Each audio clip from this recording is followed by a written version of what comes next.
What's up, guys? It's Snow Life back with another video.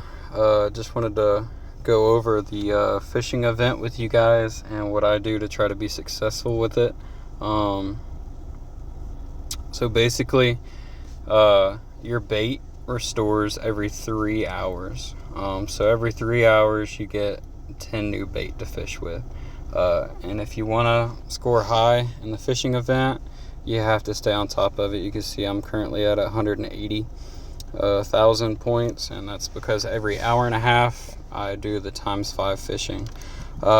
So how you get the multiplier for fishing is you have to finish out all of these. Once you get them maxed out to level 10, fishing becomes a lot easier. You don't have to fish just one at a time every time.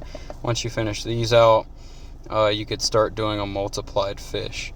And so every hour and a half I do a ×5. It usually gets the job done pretty quick. One thing I do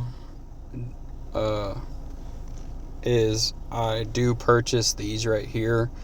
Not only are the rewards worth it, but if you win, the keep itself is worth it, because you get some pretty big buffs along with it.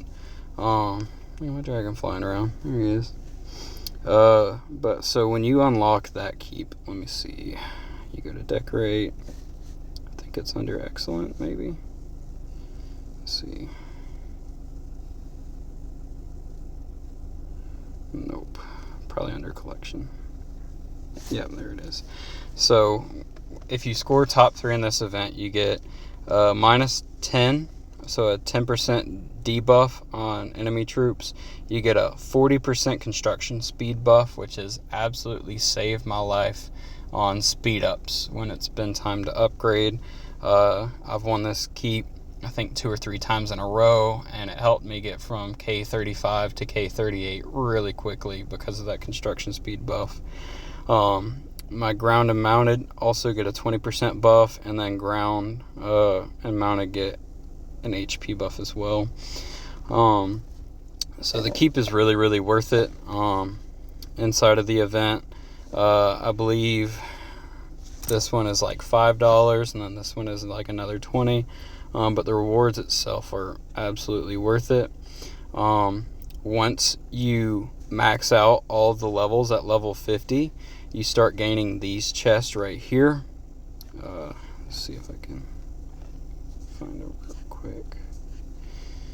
These chests right here, and basically you can unlock extra bait, lamp sensor stabilizer, and so you have a common, a rare, and these are the rare rewards. So this one has a chance to get a treasure sea chart, and then the legendary, the same rewards, but I think your percentage chance of getting the treasure sea chart is even higher. And those help you gain an edge.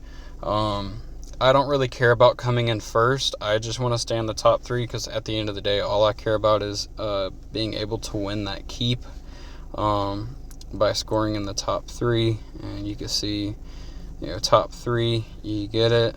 It's a 30-day keep, and then after that, all you get is the avatar frame.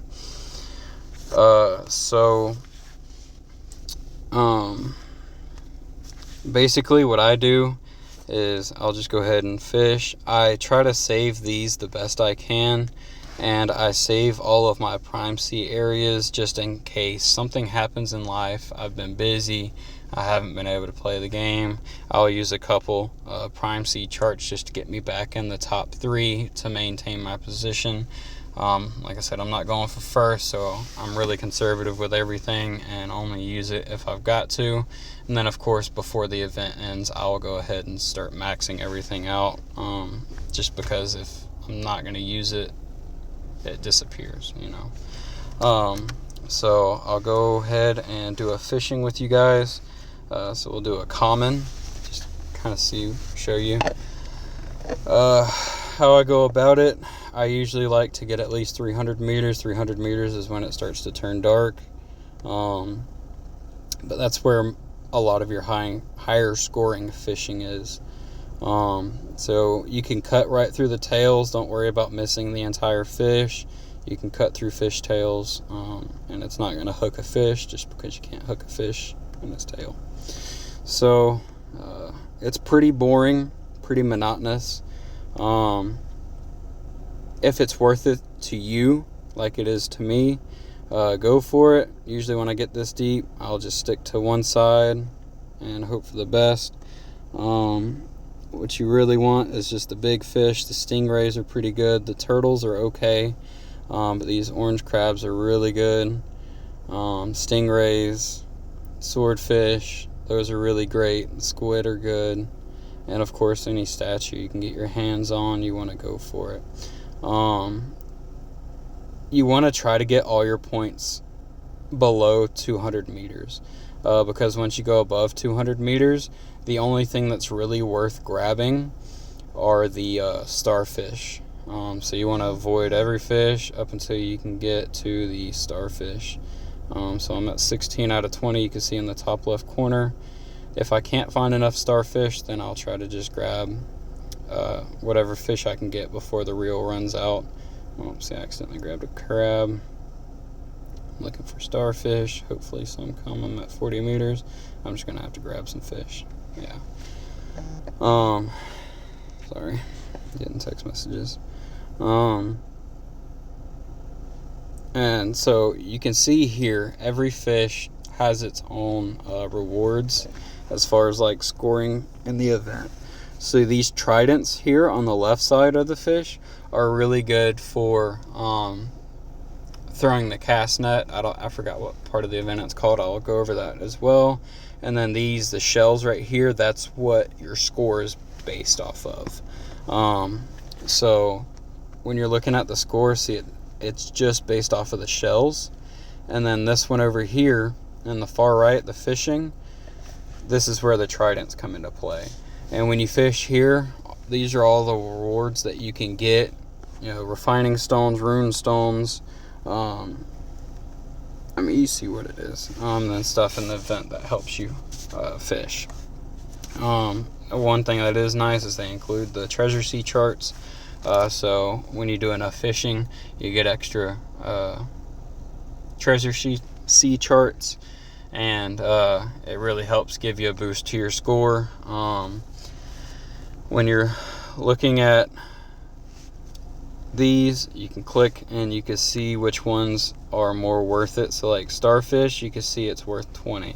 But if I was just grabbing any fish, see those are only worth 8.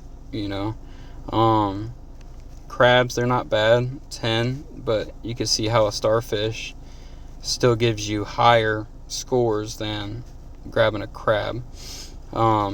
The red king crab gives you 20. That's that bigger crab that you see.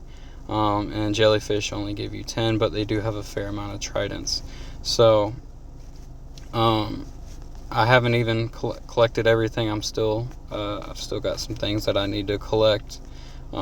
Usually you use the sea charts for those, but this event gives you a ton of gems, because not only do you get gems for passing certain score milestones, they also give you gems per creature that you find, basically. And you can see like those give you 150 each. That's 100. That one's 200 gems, and they really do add up. Usually through this event, through all the rewards, I'll usually get about 300,000 gems, which is a massive amount. So that's just what I do. Try to score all your points below the 200 mark. Don't hit any fish until you or as deep as you can get, and that's basically it. The biggest factor of your score is just going to be how often you go fishing. Like I said, this bait resets every 3 hours, so I fish about every hour and a half if I can, so on and so forth. If you guys have any other questions, feel free to let me know. Thank you.